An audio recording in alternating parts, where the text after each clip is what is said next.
పెట్టి ప్రార్థన చేయి సిద్ధముగా ఉంది.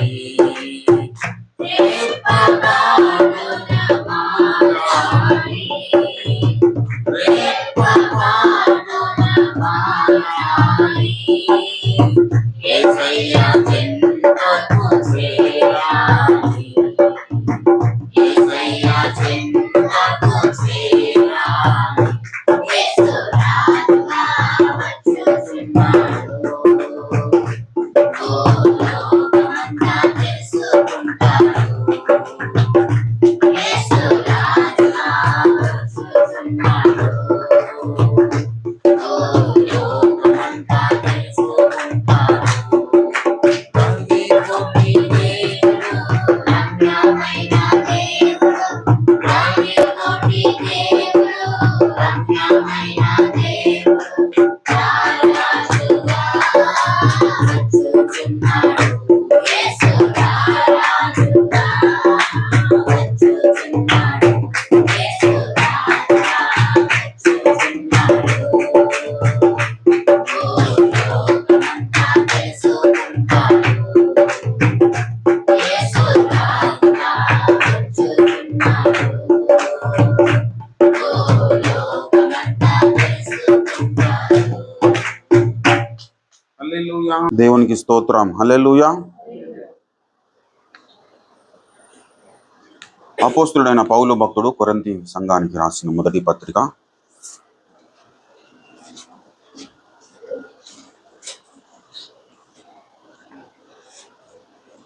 మొదటి కొరింథీ పత్రిక మొదటి అధ్యాయము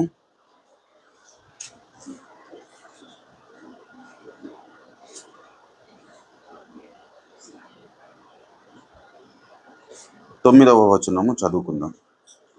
మన ప్రభు అయిన యేసుక్రీస్తు అను తన కుమారుని సహవాసమునకు మిమ్మును పిలిచిన దేవుడు నమ్మదగినవాడు. చదవబడిన ఈ పరిశుద్ధ లేఖన భాగము ద్వారా దేవుడే మాట్లాడి తన చిత్తమును మన బ్రతుకులో నెరవేర్చును గాక. ఆమేన్. చిన్న మాట ప్రార్థన చేద్దాం. ప్రేమ కలిగిన మా ప్రియ పరలోకపు తండ్రి, జీవము కలిగిన మా యేసయ్య, నీ యొక్క శ్రేష్టమైన ఘనమైన పరిశుద్ధమైన నామం బట్టి నీకు వందనాలు. అద్భుత రీతిగా నా తండ్రి గడిచిన దినములు మా బ్రతుకుల్లో క్షేమంగా దాటిపోజేసిన తండ్రి నీకు వందనాలు. మరొక నూతన దినమును మా బ్రతుకుల్లో మీరు అనుగ్రహించి కర్మేలు దినమున ప్రభువా నీ సన్నిధానములో సంఘముగా సమావేశమై నిన్ను స్తుతించి ఆరాధించి నిన్ను మయంపరచడానికి, నిన్ను పొగడడానికి మీరిచ్చిన గొప్ప అవకాశం బట్టి, ధన్యతను బట్టి, అనుకూలమైన పరిస్థితులను బట్టి నీకు వందనాలు, స్తోత్రములు. ప్రపంచవ్యాప్తంగా మరి నాయన ప్రభువా దుష్టులైన అపవాది అనేక విధాలుగా అల్లకల్లోలము సృష్టిస్తూ ఉంటుండగా కరుణగల మా తండ్రి నీకు వందనాలు, స్తోత్రములు, స్తుతులు ప్రభువా. నాయన మీరు అనుగ్రహించిన ఈ యొక్క చక్కటి సమయమును బట్టి నీకు వందనాలు, స్తోత్రములు ప్రభువా. మీరు ఇచ్చిన క్షేమము కొరకే నీకు వందనాలు. గొప్ప దైవమ్మా నీకు వందనాలు, స్తోత్రములు. మీరు త్వరలో రానై ఉన్నారు కనుక నీకు వందనాలు, స్తోత్రములు. నీ యొక్క ఆనవాలు నా తండ్రి ప్రపంచవ్యాప్తంగా మాకు తెలియపరచబడుతున్నాయి కనుక నీకు స్తోత్రములు ప్రభువా. మీరు ఆకడకు ముందుగానే నువ్వు ఆశించిన ప్రకారంగా మేము నా తండ్రి నా ప్రభువా ప్రయోజకులముగా నా తండ్రి నాయన నీ స్వరూపంలోనికి, నీ పోలికలోనికి మార్చబడడానికి మీరే సహాయం ఇచ్చేయండి. ఇంకొక సమయంలో చదవబడిన నీ యొక్క పరిశుద్ధ లేఖన భాగంను బట్టి నీకు వేలాది వందనాలు, కృతజ్ఞతాస్తుతులు, స్తోత్రం ప్రభువా. చదవబడిన ఈ యొక్క పరిశుద్ధ లేఖన భాగం ద్వారా మాతో మీరు మాట్లాడండి. ఇదిగో నాయన నీ దీన సేవకుడు కేవలం వట్టివాడి నిష్ప్రయోజకుడే నాయన ప్రభు, నీ దాసుని నా తండ్రి యొక్క శిలువ రక్తంతో బాగుగా కడిగి పరిశుద్ధపరిచి పవిత్రీకరించి శుద్ధునిగా చేసి నా తండ్రి నాయన దాసుని నోటి నీ యొక్క మాటలుంచి నీ చేతి నీడలో కప్పుకొని నీ యొక్క పరిశుద్ధాత్మ అభిషేకం చేత అభిషేకించుకొని మాతో మీరు తేటగా మాట్లాడండి. మేము నడుచుకోవాల్సిన మార్గమును మాకు ఉపదేశించండి కన్న తండ్రి నీకు వందనాలు, స్తోత్రములు ప్రభువా. నాయన ప్రార్థన నా కొరకైన తండ్రి మమ్మల్ని సిద్ధపరచండి, మమ్మల్ని ఆయత్తపరచమని, మమ్మల్ని ప్రేరేపించమని, మమ్మల్ని రేపుమని యేసు పరిశుద్ధ నామమున ప్రార్థిస్తున్నాం తండ్రి. ఆమేన్. దేవునికి స్తోత్రం. హల్లెలూయా, హల్లెలూయా. ప్రభు నందు నాకు అత్యంత ప్రియులారా, మరి క్రైస్తవ విశ్వాస జీవిత యాత్రలో మనము ఏ విధంగా నడుచుకోవాలి, ఎలా ముందుకు సాగాలి, ఏ విధంగా మనం ముందుకు సాగడం వలన మనకు ప్రయోజనాలు ఉంటాయి, దేవుడు అప్పగించిన విధంగా మనం నడవకపోతే ఎటువంటి నష్టాలు ఎదురవుతాయి, ఈ లోకముకుంటున్న చరిత్ర, రానున్న దినాలలో మనం ఏమై ఉండబోతున్నాం, ఏం కాబోతున్నాం, మన పరిస్థితులు ఏంటి, ఈ స్థితిగతులు ఏంటి అనే విషయాలన్నీ పరిశుద్ధ లేఖనాలలో దేవుడు స్పష్టంగా మనకు తెలియపరుస్తూ ఉన్నాడు. ఈ క్రమములో మనము మన పరిస్థితులు ప్రారంభము ఏంటి, మన అంతము ఏమై ఉన్నది అనే స్పష్టమైన అవగాహన మనకు ఉండాల్సిన అవసరం ఉంది పిల్లలు. మనం ఈ లోకంలో జన్మింపబడిన మనమందరము దేవుని దృష్టికి ఉగ్రత పాత్రులము, శత్రువులము, దేవుడు లేని పరజనులమై ఉంటున్న మన పరిస్థితులలో దేవుడు ఇక్కడ చెబుతున్నాడు ఏమని, మన ప్రభు అయిన యేసుక్రీస్తు అను తన కుమారుని సహవాసమునకు మిమ్మల్ని పిలిచిన దేవుడు నమ్మదగినవాడు. మనల్ని పిలిచిన దేవుడు ఎవరి సహవాసానికి? తన కుమారుడైన యేసుక్రీస్తు అను తన కుమారుని సహవాసానికి, దేవుని యేసుక్రీస్తు ప్రభు యొక్క సహవాసానికి మనల్ని పిలిచిన దేవుడు ఎటువంటి వాడని చెబుతున్న లేఖనము? నమ్మదగినవాడు. ఇప్పుడు పిలిచాడంటే మనం ఒకప్పుడు వెలివేయబడ్డామనే విషయాన్ని మనము తప్పకుండా గుర్తుంచుకోవాల్సిన అవసరం ఉంది. ఎప్పుడు వెలివేయబడ్డాం? అట్లా నన్ను దేవుడు ఎప్పుడు వెలివేయలేడంటే మన పితరుడైన మరి ఆదాము మరి ఎప్పుడైతే ఏదైనా తోటలో తినకూడదన్న పండు తిన్నాడో అప్పుడు దేవుడు మరి ఆదామును సృష్టించినప్పుడు వెలివేయాలనో లేదంటే దేవుడు నాకు దూరంగా ఉండాలనో దేవుడు సృష్టించలేదు. దేవుడు ఆదామును సృష్టించినప్పుడు నాతో సహవాసము కలిగి ఉండాలనే పిలిచాడు. కానీ ఆ సహవాసము కాస్త డ్యామేజ్ అయిపోయింది. ఎందుకు? ఆదాము యొక్క అవిధేయతను బట్టి. ఆదికాండము 3వ అధ్యాయము 24వ వచనములోనికి మనం వచ్చినట్లయితే, ఆదికాండము ఆదామును వెళ్ళగొట్టి ఉమ్, ఏదెను తోటకు తూర్పు దిక్కున కేరుకులను జీవవృక్షములకు పోవు మార్గమును కాచుటకు ఉమ్. ఇటు అటు తిరుగుతున్న ఖడ్గజ్వాలను నిలవబెట్టెను. ఆదామును ఏం చేశాడు? వెళ్ళగొట్టి. అప్పుడు ఆయన ఆదామును వెళ్ళగొట్టి ఏదోని తోటకు తిరుగుతున్న కెరూబులను జీవవృక్షపు మార్గములను కాచుటకు ఇటు అటు తిరుగు ఖడ్గజ్వాలను నిలబెట్టాడు. 4వ అధ్యాయము 14వ వచనంలో చూడండి, నేడు ప్రదేశము నుండి నన్ను వెళ్ళగొట్టితివి. చూడండి, నీ సన్నిధికి రాకుండా వెలివేయబడి వెలివేయబడి దిగులుపడుచు దిగులు పడుచు భూమి మీద దేశ దిమ్మరినై. చూడండి పిల్ల, ఇప్పుడు ఆదాము దేవుడు ఏదైనా తోటలో నుండి వెళ్ళగొట్టాడు. ఆ తర్వాత కయ్యను ఏమంటున్నాడు ఇక్కడ? నేడు ఈ ప్రదేశం నుండి నన్ను వెళ్ళగొట్టితివి అన్నాడు. అంటే వెళ్ళగొట్టబడిన, వెలివేయబడిన జాతి మనది. ఆదాము పిల్లలమైన మనమందరము వెలగొట్టబడిన జాతి, వెలివేయబడిన జాతి. ఈ వెలివేయబడిన జాతిని ఇక్కడ ఏమంటున్నాడు? యేసుక్రీస్తు అను తన కుమారుని సహవాసానికి పిలిచిన దేవుడు. ఎందుకు వెళ్ళగొట్టబడ్డాడు అంటే తినకూడదన్న పండు తిన్న కారణాన్ని బట్టి ఆదామును దేవుడు సృష్టించినప్పుడు అన్నింటి మీద దేవుడు ఆదాముకు అధికారం ఇచ్చాడు. ఆ అధికారాన్ని ఎప్పుడైతే తినకూడదన్న పండు తిన్నాడో ఆ అధికారం అంతా తీసుకుపోయేసి మరి ఆదాము ఏం చేశాడంటే మరి ఆ యొక్క సాతాను చేతుల్లో పెట్టడం జరిగింది. ఆ పెట్టిన పరిస్థితులను బట్టి మన పరిస్థితి ఏమైపోయిందంటే, అంతకుముందేమో దేవుడు రాజుగా ఆదామును నియమించాడు. ఆ తర్వాత మనము దాసరాండ్రంగా మారిపోయాం. సో ఈ వెళ్ళగొట్టబడిన మానవ జాతిని దేవుడు అట్లనే విడిచిపెట్టలేదు పిల్లరా. దేవుడు మళ్ళా పిలిచాడు. ఎందుకు? ఎలా పిలిచాడు అంటే, ప్రభునందు పిల్లరా, యేసుక్రీస్తు అను తన కుమారుని యొక్క సహవాసానికి మనల్ని పిలిచాడు. పరిశుద్ధులుగా ఉండుట కన్నాడు. అక్కడ చూడండి దయచేసి మొదటి కొరింథీ పత్రిక మొదటి అధ్యాయము 2వ వచనంలో చూసినట్లయితే, కొరింథీలో ఉన్న దేవుని సంఘమునకు అనగా క్రీస్తు యేసు నందు పరిశుద్ధపరచబడిన వారై. హల్లెలూయా. క్రీస్తు యేసు నందు పరిశుద్ధపరచబడిన వారై అంటే అంతకుముందు మనకు పరిశుద్ధత లేదని అర్థం. ఇప్పుడు క్రీస్తు యేసు నందు మనకి ఏం కలిగింది? పరిశుద్ధత కలిగింది. పరిశుద్ధపరచబడిన వారై పరిశుద్ధులుగా ఉండుటకు పిలువబడిన వారికి అన్నాడు.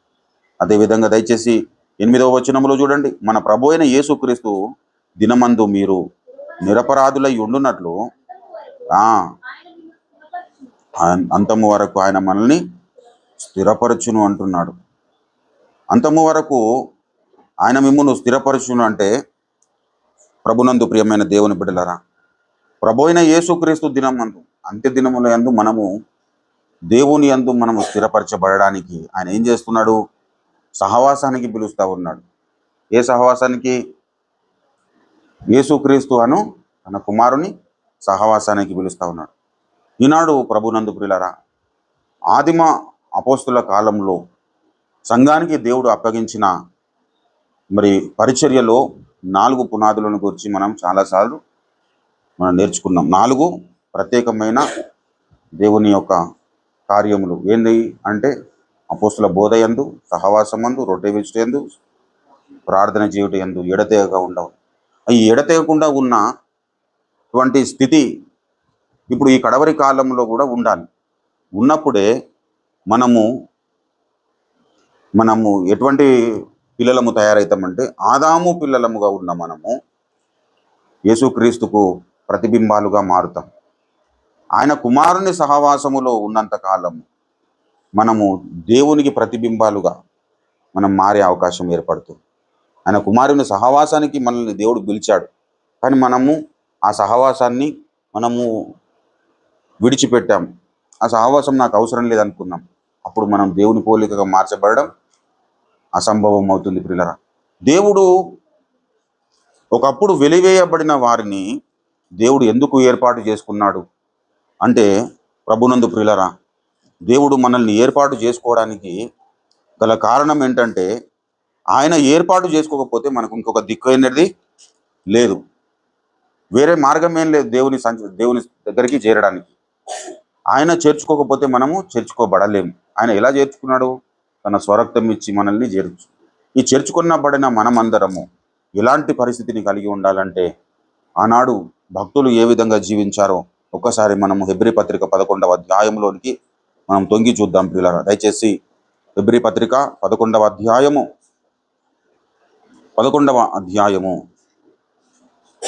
దయచేసి 15వ వచనం నుండి చూసినట్టు, వారు ఏ దేశం నుండి వచ్చిరో ఆ దేశమును జ్ఞాపకం ముందుంచుకున్న ఎడల మరలా వెలుటకు వారికి వీలు కలిగి ఉండును. అయితే మరీ శ్రేష్టమైన దేశమును అనగా పరలోక సంబంధమైన దేశమును కోరుచున్నారు. ఏ దేశమును కోరుచున్నారు? పరలోక సంబంధమైన దేశమును కోరుచున్నారు. అందుచేత తాను వారి దేవుడిని అనిపించుకున్నటకు సిగ్గుపడ్డాడు. ఆదామును గురించి దేవుడు సిగ్గుపడ్డాడు. భూమి మీద నరులను కలగజేసినందుకు దేవుడు హృదయములో నొచ్చుకొనేనని రాయబడింది. ఎందుకు నొచ్చుకున్నాడు అంటే అవిధేయులైన కారణాన్ని బట్టి. ఇప్పుడు ఇక్కడనేమో కొంతమందిని గురించి దేవుడు వారి దేవుడని చెప్పుకోవడానికి నేను సిగ్గుపడను అంటున్నాడు. ప్రభునందు ప్రియులారా, వెలివేయబడిన మానవ జాతిలో నుండి నేను వారి దేవుడనని చెప్పుకోవడానికి సిగ్గుపడను అని స్టేటస్లోనికి రావడమే దేవుని యొక్క ప్రణాళికలో భాగం ప్రియులారా. ఆ పరిస్థితిలోనికి సార్వత్రిక క్రీస్తు సంఘము రావాలంటే ఏం జరగాలి అనే విషయాన్ని ఆ 1 కొరింథీ పత్రికలో మనం 3వ మూల వాక్యంలో చూసుకున్నాం. తన కుమారుని సహవాసానికి పిలిచిన దేవుడు నమ్మదగిన వాడు అన్నాడు. నమ్మదగిన వాడు అంటే తన కుమారుని సహవాసానికి దేవుడు మనల్ని పిలిచిన దేవుడు ఎటువంటి వాడు? నమ్మదగినవాడు. నమ్మదగినవాడు ఏం చేస్తాడంటే, ప్రభునందు ప్రియులారా, మన వలన ఏదైతే అసాధ్యమో అది సాధ్యపరుస్తాడు ప్రియులారా. నమ్ముట నీ వలన అయితే నమ్మువానికి సమస్తము సాధ్యం. వెలివేయబడిన జాతిలో నేను జన్మించాను ప్రభువా, కానీ నీవు నా దేవుడవని చెప్పుకోవడానికి నువ్వు సిగ్గుపడనక్కర్లేని స్థితిలో నువ్వు ఉండాలంటే నేనేం చేయాలి అనే అవగాహన, అనే స్పృహ మనలో ఉండాలి. నేనేం చేయాలి, నేను దేవుని కోసం ఏం చేయగలుగుతాను అనే ఒక సామాజిక బాధ్యత మనలో ఉన్నంత కాలము దేవుడు మనల్ని ఎప్పుడు కూడా విడిచిపెట్టడు పిల్లలు. మనల్ని బలపరుస్తాడు, మనల్ని ఆదరిస్తాడు, మనల్ని ఎక్కలేనంత కొండ మీదకి మనల్ని ఎక్కిస్తాడు. ఆయన నమ్మదగిన వాడు. మనం నమ్మదగని వారమే, మనకు ఏ యోగ్యత లేదు, కానీ ఆయనను మనము నమ్ముకుంటున్నాం కాబట్టి ఆయన ఏం చేస్తారంటే తన కుమారుని యొక్క ప్రతిబింబాలుగా తయారు చేస్తాడు. హల్లెలూయా. వెలివేయబడిన మనము ఇప్పుడు దేవుడు కొంతమందిని ఏం చేస్తాడనట, వారి దేవుడని అనిపించుకోవడానికి నేను సిగ్గుపడని అంటున్నాడు. మోషేను గురించి దేవుడు సిగ్గుపడలేదు పిల్లలు. నేను మోషే దేవుడని చెప్పుకోవడానికి దేవుడు సిగ్గుపడలేదు. దావీదు దేవుడని చెప్పుకోవడానికి సిగ్గుపడలేదు. పౌలు దేవుడని చెప్పుకోవడానికి దేవుడు సిగ్గుపడలేడు. కానీ ఈనాడు క్రైస్తవ సమాజాన్ని చూసి దేవుడు దుఃఖపడతా ఉన్నా.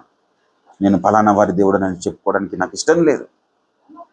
దేవుడు ఆనాడు భూమి మీద మరి ఎన్నో విధాలుగా మరి పరిస్థితులు జరుగుతున్న కారణాన్ని బట్టి దయచేసి 6వ అధ్యాయంలోనికి రండి. ఆదికాండం 6వ అధ్యాయము 5వ అధ్యాయము యొక్క తలంపుల ఊహ ఎంత ఊహ అంతయు ఆ, ఎల్లప్పుడూ కేవలం చెడ్డదని యెహోవా చూచి తాను భూమి మీద నరులను కలగజేసినందుకు యెహోవా సంతాపం నుండి తన హృదయములో హృదయంలో నొచ్చుకుని ప్రభునందు పిల్లర ఈనాడు క్రైస్తవ సమాజాన్ని చూసి దేవుడు హృదయములో నొచ్చుకుంటున్నాడు.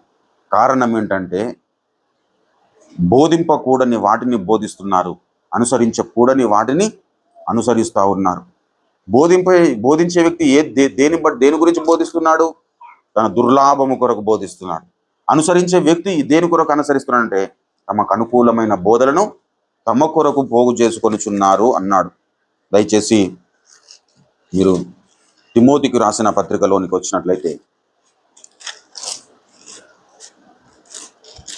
తిమోతి పత్రిక అనేకులు ఆ అనేకులు విశేషముగా చిన్నది సంబంధులను ఉమ్, అవిధేయులను బదరబోతులను మోసపుచ్చువారైనారు. వారి నోళ్ళు ముగింపవలెను. ఉమ్, అట్టివారు ఉపదేశింపకూడని వాటిని దుర్లాభము కొరకు ఉపదేశించుచు ఉమ్. కుటుంబములనే పాడు చేయుచున్నారు. కుటుంబములనే పాడు చేయుచున్నారు అన్నాడు. ప్రభునందు ప్రియులరా, వారేమో కుటుంబంలోనే పాడు చేయుచున్నారు బోధకులు. దయచేసి 2వ తిమోతి పత్రిక 4:3 చూడండి. ఎందుకనగా జనులు హితబోధను సమీపక ఆ దురద చెవులు దురద చెవులు గలవారై తమ తమ స్వకీయ దురాశలకు అనుకూలమైన బోధలను తమ కొరకు పోగు చేసుకొని సత్యమునకు నీవి చెవినీయక కల్పనాకథల వైపునకు తిరుగుకాలము ఉమ్, ప్రభునందు ప్రియులారా, ఏమంటున్నాడు? విశ్వాసులేమో కల్పనా కథల వైపు తిరుగుతున్నారు. దేనికి ఏ విషయాన్ని బట్టి? తమ స్వకీయ దురాశలకు అనుకూలమైన బోధలను తమ కొరకు పోగు చేసుకొని. ఇప్పుడు తీతులనేమో ఏం చెబుతున్నాడు? అటివారు ఉపదేశింపకూడని వాటిని దుర్లాభము కొరకు ఉపదేశిస్తున్నారు. ఈ కారణాన్ని బట్టి దేవుడు సంతాపపడుతూ ఉన్నాడు. నా జనులను నేను స్వర్గమిచ్చి సంపాదించుకున్నాను. వీరు ఆనాడు ఆదాము ఏ విధంగానైతే అవిధేయుడయ్యాడు, ఈనాడు సత్యబోధకు అవిధేయులు అవుతా ఉన్నారు. లేఖనానుసారమైన బోధకు అవిధేయులవుతున్నారు. కారణాన్ని బట్టి నేను వారి దేవుడని చెప్పుకోవడానికి నాకు ఇష్టం లేదనుకుంటున్నాను. ప్రభునందు ప్రియులారా, మోషే దేవుడని చెప్పుకోవడానికి దేవుడు ఏమాత్రం సిగ్గుపడలేదు ప్రియులారా. కానీ ఈనాడు కొంతమంది విశ్వాసులను బట్టి దేవుడు సిగ్గుపడుతున్నాడు. కొంతమంది బోధకులను బట్టి దేవుడు సిగ్గుపడుతున్నాడు. విశ్వాసులను బట్టి ఎందుకు దేవుడు సిగ్గుపడుతున్నాడు అంటే తమ దురాశలకు అనుకూలమైన బోధలను వారు పోగు చేసుకుంటున్నారట. విశ్వాసులు సేవకులు ఏం చేస్తున్నారు? తమ దుర్లాభం కొరకు ఉపదేశింపకూడని వాటిని ఉపదేశిస్తున్నారు. ఈ కారణాన్ని బట్టి దేవుడు ఏ స్వరూపములోనికి మనం రావాలని ఇష్టపడ్డాడు అంటే, ఆదామును దేవుడు సృష్టించినప్పుడు ఏ విధంగా సృష్టించాడు? తన స్వరూపంలో తన పోలిక చొప్పున. ఇప్పుడు దేవుడు మనల్ని ఎందుకు రక్షించాడు? ఏ పోలిక ద్వారానైతే ఆదామును సృష్టించానో ఆ పోలిక డ్యామేజ్ అయిపోయింది. ఏ స్వరూపములో ఆదామును సృష్టించానో ఆ స్వరూపము డ్యామేజ్ అయిపోయింది. కాబట్టి ఆ పోలికలోనికి మనల్ని నడిపించడానికి యేసయ్య తన రక్తము కార్చి లోకములో మన కొరకు ప్రాణం పెట్టి మనల్ని రక్షించుకున్నాడు. రక్షింపబడిన విశ్వాసి, రక్షింపబడిన వ్యక్తి ఏ విధంగా తయారు కావాలంటే, ఏ పోలికలోనైతే ఆదామును దేవుడు సృష్టించాడో తన పోలిక, తన స్వరూపములో ఆ పోలికలోనికి మార్చబడడం అంటే దేవుని ప్రతిబింబముగా మార్చబడడం. హల్లెలూయా. అందుకే ఎఫెసీ పత్రికలో ఏమన్నాడు? ఎఫెసీ పత్రికలో ప్రియుల ఎఫెసీ పత్రిక 5వ అధ్యాయములో 5వ అధ్యాయము మీరు దేవుని పోలి నడుచుకొనుడి, మీరు ప్రియులైన పిల్లల వల్లే దేవుని పోలి నడుచుకోండి. అంటే దేవుని పోలి నడుచుకోండి ఎందుకు చెప్తున్నాడు? మీకున్న దేవుని పోలిక డ్యామేజ్ అయింది కాబట్టి ఇప్పుడు దేవుని పోలి నడుచుకుని అంటున్నాడు. ఒకప్పుడు దేవుని పోలికగా సృష్టింపబడ్డాము, ఇప్పుడు దేవుని పోలికగా నడుచుకోండి అని ఎందుకు చెప్తున్నాడంటే, దేవుని పోలికగా నడుచుకోనకపోతే మనకు దేవుని పోలిక రాదు. కాబట్టి ఏం చేయాలి? మనము తన కుమారుని సహవాసానికి మనల్ని పిలిచిన దేవుడు నమ్మదగిన వాడు కనుక ఆ సహవాసంలో మనం ఉండాలి. తన కుమారుని సహవాసంలో మనం ఉండాలి. ఈనాడు ప్రభునందు ప్రియులారా, సేవకుల సహవాసములో ఉంటున్నారు, విశ్వాసుల సహవాసంలో ఉంటున్నారు, పరిచారకుల సహవాసంలో ఉంటున్నారు. ఈ సహవాసాలన్నీ మంచివే, కానీ దేవుని సహవాసం లేకుండా ఇవన్నీ సహవాసాలన్నీ ఏమాత్రము మనకు ప్రయోజనకరము కావు. నాడు అన్నింటిలో పాల్గొంటారు కొంతమంది, కానీ వాక్య పరిచర్యలోకి వచ్చేసరికి పాల్గొనరు. వాక్యం దగ్గరికి రారు. ఎందుకంటే వాక్యం మన బ్రతుకులను తేటపరుస్తుంది. వాక్యం మన అవిధేయతను తేటపరుస్తుంది. వాక్యం మన బ్రతుకును తేటపరుస్తుంది. వాక్యం ఏం చేస్తుందంటే మనలో ఉంటున్న అవిధేయతను చూపిస్తుంది. కాబట్టి ఆదాము పిల్లలకు ఉంటున్న ఒక లక్షణం ఏంటంటే నేర్చుకోవడానికి ఇష్టపడని లక్షణం. తప్పు ఉన్నా కానీ ఒప్పుకోలేని పరిస్థితి ఆదాము. కానీ దేవుడు అతిక్రమము దాచిపెట్టువాడు వర్ధిల్లడు, వాటిని ఒప్పుకొని విడిచిపెట్టువాడు కనికరం పొందుతాడు. ఆ కనికరము పొందే స్థితికి ఆదాము పిల్లలు రావడానికి ఇష్టపడరు. ఎందుకంటే ఆదాము తన రొమ్ములో తన పాపమును దాచిపెట్టుకున్నాడు. ప్రభునందు పిల్లలు అది ఫాలో అవుతున్నారు. కాబట్టి ఈనాడు అనేకమైన దుర్బోధలు వచ్చేసాయి, అన్య బోధలు వచ్చేసాయి. ఆదిమ అపోస్తులకు దేవుడు ఒక్కసారే అప్పగింపబడిన బోధ అని రాయి. పరిశుద్ధులకు ఒక్కసారి అప్పగింపబడిన బోధ అని మన యూదా పత్రిక 3వ వచనంలో చూస్తాం. కానీ హెబ్రీ పత్రిక 13:9 ఏమంటాడు? నానా విధములైన అన్య బోధల వైపు మీరు త్రిప్పబడకుడి అన్నాడు. ఎందుకు వచ్చాయి ఈ బోధలు అంటే కుమారుని సహవాసములో ఉండట్లేదు పిల్ల. భక్తుల సహవాసములు ఉంటున్నారు కానీ దేవునితో సహవాసం లేదు. విశ్వాసులతో సహవాసంలో ఉంటున్నారు కానీ దేవునితో అన్యోన్యత లేదు పిల్ల. ప్రభునందు పిల్ల, ఆయన వెలుగై ఉన్న ప్రకారం, వెలుగులో ఉన్న ప్రకారం మనము వెలుగులో నడిచిన ఎడల ఆయనతో అన్యోన్య సహవాసం. హల్లెలూయా. ఆయన వెలుగై ఉన్నాడు, ఆయన సత్యమై ఉన్నాడు, మనం సత్యంలో నడవాలి. ఆయన వెలుగై ఉన్నాడు, మనం వెలుగులో నడవాలి. ఆయన నీతి అయి ఉన్నాడు, మనం నీతిలో నడవాలి. ఆయన ప్రేమై ఉన్నాడు, మనము ప్రేమలో నడవాలి. అప్పుడు దేవునితో అన్యోన్యత ఏర్పడుతుంది. ఆయనతో సహవాసం పక్కన పెట్టేసి ప్రభునందు పిల్లల ఇష్టానుసారమైన బోధలు ఎప్పుడైతే ఒక వ్యక్తి చేయగలుగుతాడో అది దుర్లాభము కొరకు చేసే బోధ. హల్లెలూయా. ఇవన్నీ పక్కన పెట్టేసి దేవుడు ఏ ఉద్దేశము కొరకు మనల్ని నియమించుకున్నాడు, మనల్ని పిలిచాడు, మన కొరకు రక్తం కార్చాడనే ఉద్దేశాన్ని పక్కన పెట్టేసి ఎప్పుడైతే మనకు అనుకూలమైన బోధలను ఎప్పుడైతే మనం ఏర్పాటు చేసుకుంటామో అప్పుడు మనం నష్టపోతాం పిల్లలు. దేవుని పోలికగా సృజింపబడిన మనము నవీన స్వభావం మనం ఎప్పుడు కూడా ధరించుకోలేము. దేవుడు పిలుస్తూ ఉన్నాడు, తన కుమారుని సహవాసానికి మనల్ని పిలుస్తూ ఉన్నాడు. ఈ పిలుపును మనం గౌరవించాలి. హల్లెలూయా. దేవునితో సహవాసము కంటిన్యూ చేయాలి పిల్ల. ఎట్లాంటి కంటిన్యూషన్ అంటే అంటు కట్టబడుట అనే పరిస్థితిలోనికి మనం ఎదిగిపోవాలి. ఆదాము పోలికలలో ఆదాము ఒక చెట్టులో నుండి నరకబడి కడపడి ఆదామైన యేసునాథుని చెట్టుకు మనం అంటు కట్టబడాలి. హల్లెలూయా. ఆదాము ఏం అంత పరిస్థితులను భయంకరమైన పాపాలను చేసిన మనం పరిస్థితులను మనం చూడం. ఆదాము ఏం వ్యభిచారి కాదు, దొంగతనం చేయలేడు, నరహత్య చేయలేడు, అట్లాంటి ఏం చేయలేడు. ఆదాము మంచివాడే. కానీ ఆదాము యొక్క మంచితనంతో మనం దేవుని నిత్యత్వంలో గొప్ప పదవిని మనం సంతరించుకోలేము. ఆదాము గురించి మాట్లాడుతున్నాడంటే ఆదాము అంతా గలీజాడేమో అనుకోవడానికి వీలేదు పిల్లరా. ఆదాము మంచివాడే. ఆదాము కడుపున పుట్టిన బిడ్డలందరూ ఏదో పాపాల ఊబిలో పడిపోయే వ్యక్తులు కాదు. ఈ లోకంలో యేసయ్యను తెలుసుకునే వాళ్ళు కూడా చాలామంది మంచి వాళ్ళుగా చలామణి అవుతున్న వాళ్ళు ఉన్నారు, యథార్థవంతులు ఉన్నారు. కానీ అది కాదు అది పనిచేయదు. మనం పరలోకం చేరడానికి, పరలోకంలో తండ్రి కుడి పార్శ్వమున మనం కూర్చుండడానికి, మనకు తండ్రి కౌగిల్లో మనం కూర్చుండడానికి అవకాశం కలగజేయదు. ఎప్పుడు కడపడి ఆదామైన యేసునాథునితో మనం సహవాసము ఎప్పుడైతే కంటిన్యూషన్గా మనలో ఉంటుందో అప్పుడు మనము కడపటి ఆదామైన యేసునాథుని యొక్క అడుగుజాడలో మనం నడవగలుగుతాం. ఆ కారణాన్ని బట్టి దేవుడు మనల్ని బలనమ్మకమైన నా బిడ్డలారని దేవుడు సెలవిస్తాడు. వారి దేవుడు నన్ను చెప్పుకోవడానికి దేవుడు సిగ్గుపడాడు. హల్లెలూయా. ప్రభునందు ప్రియులారా, మనము వ్యక్తిగతంగా మోషే దేవుడనని చెప్పుకోవడానికి నేను సిగ్గుపడలేను అంటాడు దేవుడు. మోషే దేవుడనని చెప్పుకోవడానికి దేవుడు సిగ్గుపడలేదంటే ఇప్పుడు అదే స్టేటస్ మనకు కావాలని కోరుకోవాలని లేదా? మోషేకు దేవుడు ఎటువంటి స్టేటస్ ఇచ్చాడో ఆ స్టేటస్ నాకు కావాలని మనం కోరుకోవాలి. ఆ కోరిక ప్రకారంగా మనం జీవించాలి. నిర్గమకాండము దయచేసి 3వ అధ్యాయంలోనికి రండి. నిర్గమకాండము దయచేసి దేవుడు చెబుతూ ఉన్నాడు. దయచేసి 6వ వచనం చూడండి. మరియు ఆయన నేను నీ తండ్రి దేవుడను, అబ్రహాము దేవుడను, ఇస్సాకు దేవుడను, యాకోబు దేవుడనని చెప్పగా చూడండి పిల్లల, మోషే దేవుని వైపు చూడక చూడవెరిచెను అన్నాడు. ఎవరెవరి దేవుడట? అబ్రహాము దేవుడు. అబ్రహాము దేవుడు అంటే అబ్రహాము ఎటువంటి వాడు? ప్రభునందు ప్రియులరా, నిరీక్షణకి ఆధారము లేని పరిస్థితుల్లో దేవుని యందు నిరీక్షించాడు. కాబట్టి నేను అబ్రహాము దేవుడనని దేవుడు చెప్పుకున్నాడు. అదేవిధంగా మరి ఇస్సాకు దేవుడు అన్నాడు. ఇస్సాకు అంటే విధేయుడు. ఇస్సాకు విధేయుడు ప్రియులరా. కాబట్టి ఇస్సాకు దేవుడు అని చెప్పుకోవడానికి దేవుడు ఇష్టపడ్డాడు. అదేవిధంగా యాకోబు దేవుడు అన్నాడు. యాకోబు దేవుడు అంటే యాకోబు యొక్క ప్రాతిష్ఠిత ఏంటి?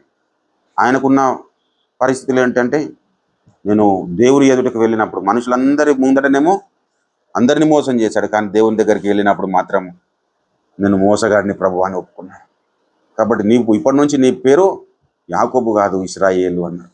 ప్రభునందు ప్రియులారా, మోషే దేవుడను మోషే నువ్వు దేవుడు ఏ విధంగా మాట్లాడినా అంటే ముఖాముఖిగా మాట్లాడాడట. దయచేసి సంఖ్యాకాండంలోనికి మనం వచ్చినట్లయితే అక్కడ 12వ అధ్యాయంలో చెబుతాడు కదా, అహరోను మిరియాములు వెళ్ళి దేవుని సన్నిధానంలో మరి మోషే మీద మరి ఫిర్యాదు చేస్తున్నప్పుడు, మీరు నా సేవకుడైన మోషేకు విరోధముగా మాట్లాడుటకు వారిద్దరూ రాగా ఆయన మాటలు వినుడి. మీలో ప్రవక్త ఉండిన యెడల యెహోవాకు నేను దర్శనమిచ్చి అతడు నన్ను తెలుసుకున్నట్లు కలలో అతనితో మాట్లాడుతున్నాను. నా సేవకుడైన మోషే అట్టివాడు కాడు, అతడు నా ఇల్లంతటిలో నమ్మకమైన వాడు. నేను గూఢభావములతో కాదు, దర్శనమిచ్చి ముఖాముఖిగా అతనితో మాట్లాడుతున్నాను. అతడు యెహోవా స్వరూపమును నిదానించి చూచును. కాబట్టి నా సేవకుడైన ఈ మోషేకు చూడండి, నా సేవకుడు అని చెబుతున్నాడు. నా సేవకుడు మోషే అట్టివాడు కాదు, అతడు నా ఇల్లంతటిలో నమ్మకమైన వాడు. నా సేవకుడైన మోషేకు విరోధముగా అంటే మోషే నా సేవకుడు అని చెప్పుకోవడానికి దేవుడు సిగ్గుపడలేదు. ప్రభునందు ప్రియమైన దేవుడు బిడ్డల, కాబట్టి మనము ఆ స్టేటస్కు ఎదిగిపోవాలి. మనము ఇప్పుడు మోషే ప్లేస్లో మన పేరు రాసుకోవాలి. మన పేరు రాసుకుని మనము ఆలోచన చేయాలి.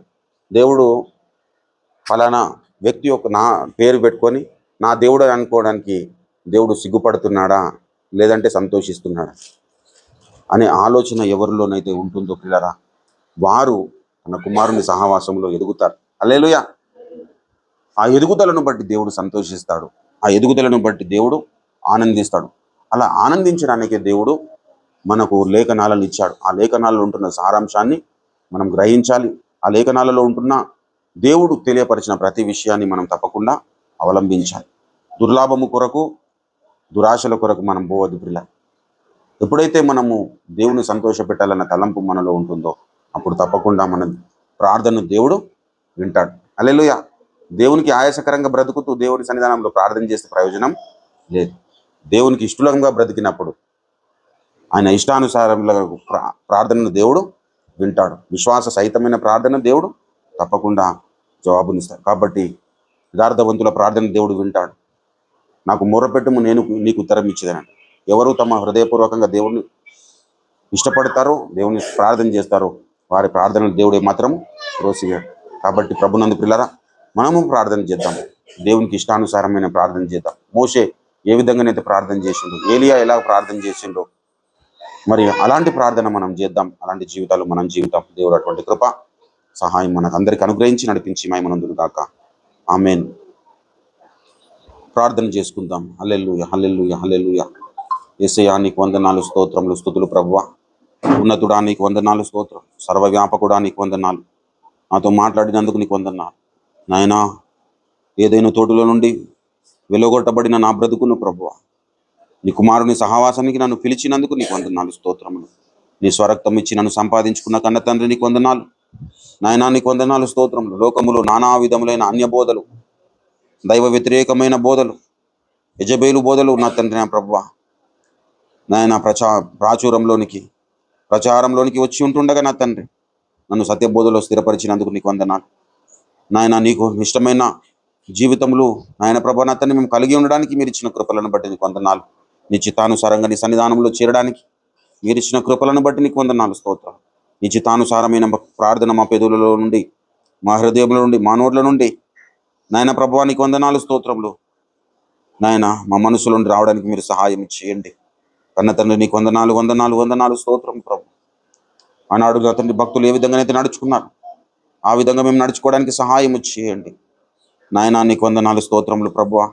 అబ్రహాము వలె నాయన ప్రభా నా తండ్రి నాయన నిరీక్షణకి ఆధారం లేని పరిస్థితుల్లో ఏ విధంగానైతే నిన్ను నమ్మాడు నాయన ప్రభా నా తండ్రి, అలాంటి పరిస్థితుల్లో నిన్ను నమ్మడానికి ఆనాడు అబ్రహాము దేవుడని చెప్పుకోవడానికి నువ్వు సిగ్గుపడనట్టుగా నేను నమ్మి ప్రభా నా తండ్రి నిరీక్షణకు ఆధారం లేని పరిస్థితులు నా జీవితంలోకి వచ్చినప్పటికీ నేను ఏమాత్రము నా తండ్రి జడియకుండా నా తండ్రి వెనుకడుగు వేయకుండా అబ్రహాము వలె నా తండ్రి నా ప్రభా నీ యందు నమ్మకము కలిగి ముందుకు సాగునట్లుగా మీరు సహాయం చేయండి. ఇసాకు వలె నన్ను విధేయుని చేయండి నాయన. యాకోబును ప్రభు నా తండ్రి మార్చినట్లుగా నన్ను మార్చండి. నీకు ఇష్టడుగా నన్ను నిలబెట్టండి కన్న తండ్రి. నా తలెత్తును ఎత్తుకునే విధంగా ప్రభు నాయన ప్రభు నా బ్రతుకును మార్చండి. నీవు నా దేవుడు అని చెప్పుకోవడానికి నీవు నా తండ్రి తలదించుకునే కాకుండా తలెత్తుకునే విధంగా నా బ్రతుకును మార్చండి. కోల్పోయిన స్థితిని మరలా కలుగజేయండి కన్న తండ్రి. నీకు వందనాలు స్తోత్రములు. వెళ్ళగొట్టబడిన నన్ను ప్రభు మరలా పిలిచిన తండ్రి నీకు వందనాలు. నీతో అన్యోన్యత కలిగి జీవించడానికి సహాయం చేయండి. నీతో అంటుకట్టబడిన జీవితం నాకు అనుగ్రహించండి నాయన ప్రభ. లోకములు అనేకులకు నా తండ్రి ప్రభు నాయన ప్రభ నా తండ్రి నీ యొక్క లక్షణములను ప్రభ నా తండ్రి నాయన ప్రభ నీ యొక్క నా తండ్రి ప్రభువ గుణ లక్షణములు ప్రచురము చేస్తూ ప్రభు అనేకులకు మాదిరికరంగా నా తండ్రి ప్రభు ఉండినట్టుగా మీరు సహాయం చేయండి. హల్లెలూయా హల్లెలూయా హల్లెలూయా హల్లెలూయా హల్లెలూయా హల్లెలూయా హల్లెలూయా. యేసయ్యా నీకు వందనాలు వందనాలు వందనాలు. స్తోత్రం స్తోత్రం ప్రభు. అలాగున్న దేవుని స్తుతిస్తూ ఆరాధిస్తూ మనమందరం ప్రార్థన చేద్దాం ప్రియులారా. అందరం హృదయపూర్వకంగా దేవుని సన్నిధానంలో ప్రభువా నాకు నా తండ్రి ప్రభువా మోషే లాంటి నా తండ్రి ప్రభువా నా సేవకురాలని నువ్వు చెప్పదగిన స్థితిలోనికి నా బ్రతుకును మార్చండి ప్రభువా. మోషే ఏ విధంగానైతే ప్రభువా ఐగుప్తు ధనము కంటే నా ప్రభు నా తండ్రి ఇశ్రాయేలుతో శ్రమ అనుభవించడం మేలని యోచించాడు. ఆ విధంగా నా బ్రతుకు నా తండ్రి నేను జీవించినట్లుగా మీరు సహాయం చేయండి నా ప్రభు నా తండ్రి. నాయన లోకములో ఉంటున్న సుఖాల వైపు కాకుండా నాయన ప్రభు నా తండ్రి బాధ్యత కలిగిన జీవితమును నేను జీవించడానికి మీరు సహాయం చేయమని